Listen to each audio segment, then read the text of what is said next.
نبی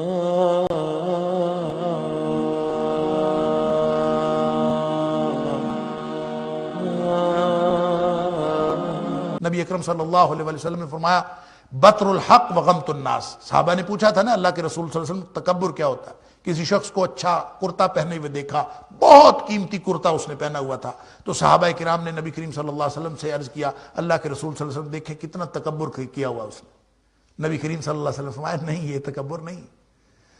اچھے کپڑے پہن لینا یا اچھا کرتا پہن لینا، اللہ تعالیٰ کی نعمتوں سے اور اعلیٰ ترین نعمتوں سے مستفید ہو جانا، یہ تکبر نہیں ہے. تکبر کیا ہے؟ فرمایا تکبر یہ ہے بطر الحق و غمت الناس، حق کا انکار کرنا اور لوگوں کو حقیر سمجھنا. اور یہ جو بغیم بینہم ہے نا، یہ بھی ایک دوسرے سے آگے بڑھنے کی خواہش ہوتی، میں آگے بڑھ جاؤں. یہی ہے اصل میں جو بنیادی قوموں کے اندر جو سب سے زیادہ جو زوال کی وجہ ہے، وہ یہی ہے کہ ایک دوسرے سے آگے بڑھنے کے لیے حق کا انکار ہوتا چلا جاتا ہے.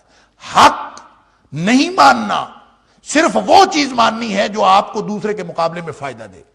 جب یہ بنیاد بنتی ہے تو قوموں کے اوپر تباہی و بربادی آتی ہے، دنیاوی اعتبار سے بھی اور اخروی اعتبار سے بھی.